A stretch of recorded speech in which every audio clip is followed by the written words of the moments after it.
Hey everyone, welcome back to my channel. So in today's video, I've got another Valentine's themed kind of video. So in today's video, I'm recording a Valentine's red and nude kind of set. This one in particular doesn't include any glitters. It's mainly just nail art. We've got some ombre, which we will be doing with a sponge, but don't worry, the sponge you can literally find in your kitchen. And we'll be using some crystals. So it's a fairly simple set. It's a very subtle Valentine's kind of set. I didn't want to go too extra because my most recent Valentine's video, I think, was super extra. It just had hearts all over it. It was literally screaming Valentine's, and I know that not everyone likes that, so I thought I will make a nice little subtle kind of Valentine's one. You guys can judge in a comment if it's Valentine's-y enough or is it just way too subtle. You can let me know in the comments. But yeah, so as you saw, I've already buffed my personal nails, I applied the nail cleaner, and I also applied some base coat, and the whole set has gone into the lamp, and now we are working on our base colors. So the base colors I am using are from the company called Vanillisa, and it's their 7.5 milliliter bottles, and I really like their bottles because the whole bottle is the color of the actual gel polish inside, and I think it's the best thing ever. I really like that, or sometimes when companies have the colour at the top on the cap, I'm sure you guys know what I mean, they're literally the best. I love when companies do that, it's so easy to find, but I find that a lot of the companies I buy just don't do that, and it's such a pain. But yeah, I got those two, and they literally have been my favourite. I have used these two colours so often that I am slowly running out, and when I run out of something, it's very unusual because I have so many gel polishes. I normally kind of grab one gel polish and I never go back to again after making a set. So the fact that I'm running out of those two is a big thing. The colors that I am using, the red one is number 62, and the nude that I am using is number 27, I believe. 27 or 51, I'm not sure, the number's a bit funny. I think it's 51 actually, the nude. But yeah, they're literally amazing. I find them so pigmented and so crazy easy to use that it's crazy. I think they're absolutely amazing, and I'm pretty sure I bought some more to top up these two when I run out. They are just amazing, and I would definitely buy again. The ones, these ones that I got were from AliExpress. I got them on Ali. Of course, they're only my own opinions, so buy at your own risk kind of thing. I am, I'm not professional, so I really like using those. I think they're very cheap and very much worth it, but you guys can make your own decision after watching this video if that is a gel polish you guys want to dig into and buy.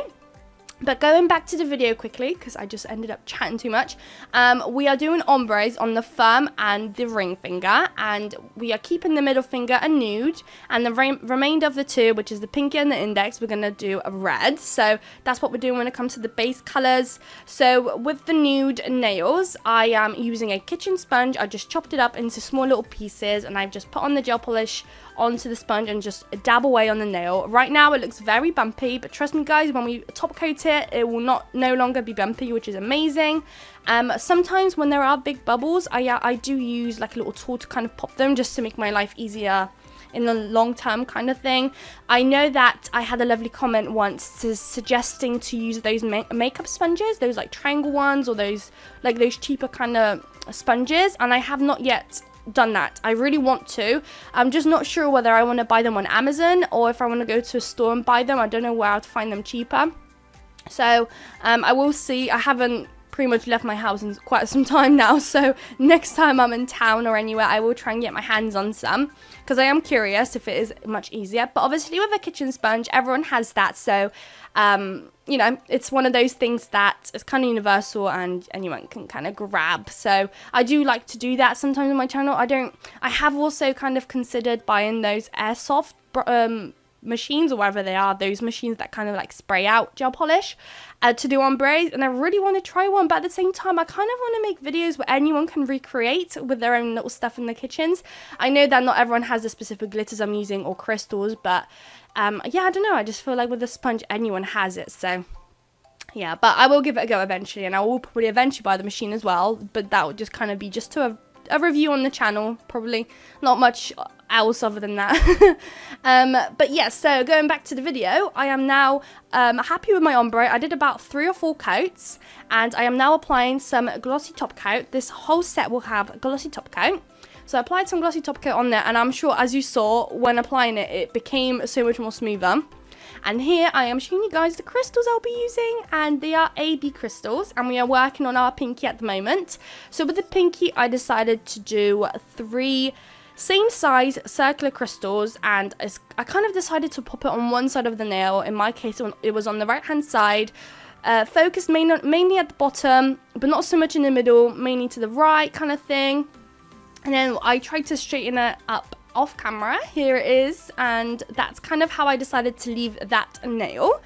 And for the index finger, oh no, the middle finger, I decided to do some crystals as well. And it's kind of the same crystal placement as I did in my most previous video. I'm pretty sure the one with the black nail design, black and white. But it's just one of my favorites. It's become such a big staple for me now. I just love it so much. Yeah, I just like it. So I decided to start it off with a circular crystal at the top. Then we are going to follow it up with a teardroplet kind of crystal, followed by a big circular crystal, followed by this long thin crystal. I don't know, I should probably learn the names. And then followed right at the end, I decided to pop a little circular crystal just to kind of finish it all off. If we started with the circular, I kind of wanted to finish with the circular. And then I decided to do 2 extra crystals right at the end of where the teardroplet kind of ends, and just to give it some extra, I don't know, bling. And I really like how it looks when you place it there, so that's what I did. We do put a bigger crystal at the bottom, and then at the top of it we do put one that is slightly smaller. So this is what it looks like when it's straightened out. I just really like it. I don't know. It's so simple, but I'm just obsessed. So this is the set with what it looks like. It's going into the lamp, and the last nail, when it comes to nail art anyways, that we've got to do is that index finger. And for that one, that's kind of where it becomes more Valentine's-y. So I decided to go with my nail art brush and just draw out an XO. I believe I did the O off camera because it was just so hard to do on camera. So that's kind of what it's looking like. I did go over it a bit more just because I wanted it a bit more white. It felt a bit shit. And then because it was still not kind of Valentine's-y enough for me, I decided to go in with 2 hearts at the top of the nail, above the XO. So I went in with a dotting tool, and I just did 2 dots next to each other, but not touching. And then with my nail art tool, I just kind of joined the 2 dots together. You see that in a moment. And it becomes a heart. It's literally the easiest way I've ever done a heart before. I've literally watched it ages ago on YouTube or TikTok or somewhere at some point. I've watched someone do that trick, and it's literally been a staple for me. So that's how I kind of do my hearts. I'm sure there might be easier ways, but that's just the only way I kind of know how to do one. And they always come out good no matter what. So it's just perfect. So I did do that. I believe I only did 1 layer, so I didn't go back in again to do a second layer, I don't think anyway. So this is what the set is looking like right now. It's going into the lamp. Yep, no second coat. So I'm going in with a glossy top coat right now. The glossy top coat I've been recently really loving is the Glitter Bells No Wipe top coat. I've had that in my collection for maybe a few months now, and I haven't really touched it. It came with a kit, and I didn't really touch it, and recently it kind of like came to my attention, so I decided to bring it out, and it's amazing. And I love how big the bottles are, because you can really, they will literally last you so long. And I am definitely not being generous. I am always using way too much product than I should, so that one will be with me for a while just because of how big it is. But yeah, I just really like it. It's so easy to use. I feel like the clear is like super clear. It's not, I feel like it was some cheap, especially top coats, they can be a bit cloudy sometimes, but this one is super clear. It's really nice. I really like it. So yeah, I'm just applying the top coat on the crystal nail now. As usual, just try and avoid the crystals as much as possible. You don't want to dim down the crystals, especially since my crystals are not real Swarovskis, so you don't want to dim them down any more than they kind of already are. Although, just, you know, not to say anything, but I feel like these crystals are quite like sparkly for them not being Swarovskis. So yeah, I've never really used Swarovskis, especially after them announcing I believe they won't be doing any more now Swarovski crystals. I'm not quite sure why, but I think that's the case. So, you know, it's just, these are just so much cheaper, and I feel like, of course, not as sparkly, but I feel like they're not as bad as you know, people might say. So I do really like them. If you guys do, although, have any like recommendations to find Swarovski alternative, which are still really nice and sparkly, do let me know, because I would be interested in trying them and comparing them to the like AliExpress kind of crystals, which would be quite nice. But yeah, this is the whole set with our top coat. It will be going into the lamp, and then we can see our final results. So here it is. I hope you guys liked it. Don't forget to like, comment and subscribe, and I will see you guys in my next video. Bye guys.